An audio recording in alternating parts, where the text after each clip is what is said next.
मथे ते ही टोपी हमेशा थो पायां, मथे ते ही टोपी हमेशा थो पायां। मां हिक ॾींहं जो हितड़ शौक़ीन न आहियां, मां हिक ॾींहं जो हितड़ शौक़ीन न आहियां। मथे ते ही टोपी हमेशा थो पायां।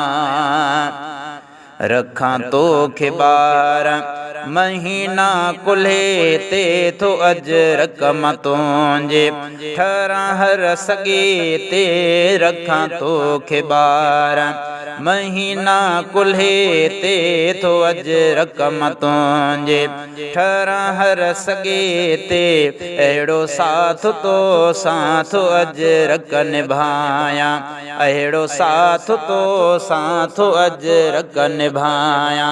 मां हिक ॾींहं जो हितड़ शौक़ीन न आहियां, मथे ते ही टोपी हमेशा थो पायां, मथे ते ही टोपी हमेशा थो पायां।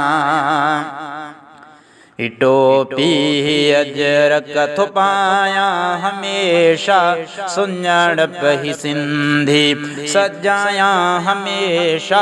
ही टोपी अजरक थो पायां हमेशा, सुञाणप ही सिंधी सजायां हमेशा। हमेशा सुञाणप इहा थो ॾेखायां, हमेशा सुञाणप इहा थो ॾेखायां। मां हिक ॾींहं जो हितड़ शौक़ीन न आहियां, मथे ते ही टोपी हमेशा थो पायां।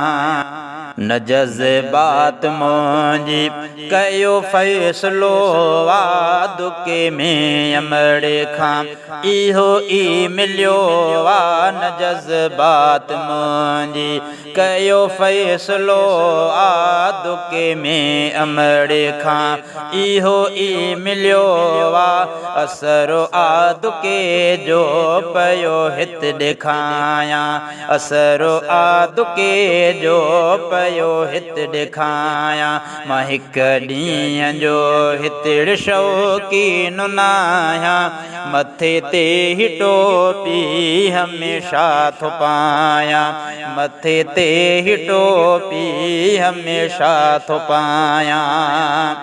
न देखा ऐं देखे कई इहाई अजरक सां उल्फत अमड़ सिखाई। न देखा ऐं देखी कई इहाई अजरक सां उल्फत अमड़ सिखाई।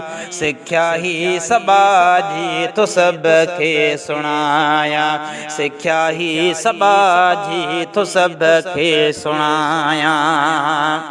न लाहे थी पोती मुंहिंजे घर में न्याणी, भिटाईअ जो रस्तो वठे थी सियाणी। न लाहे थी पोती मुंहिंजे घर में न्याणी, भिटाईअ जो रस्तो वठे थी सियाणी। लॼायो न लोई ख़ुदारा ॿुधायां, लॼायो न लोई ख़ुदारा ॿुधायां। मां हिक ॾींहं जो हितड़ शौक़ीन न आहियां, मथे ते ही टोपी हमेशा थो पायां। ही पनेवीअ जो रस्तो त नाहे चिड़ो था, भिटाईअ जे रस्ते त छा लेथड़ो था।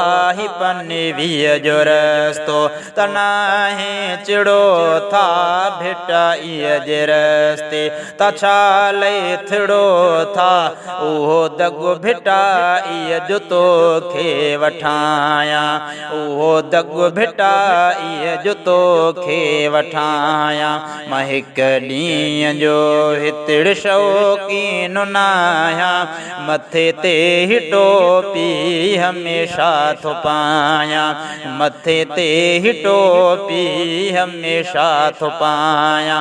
मां हिक ॾींहं जो हितड़ शौक़ीन न आहियां, मथे ते ही टोपी हमेशा थो पायां, मथे ते ही टोपी हमेशा थो पायां।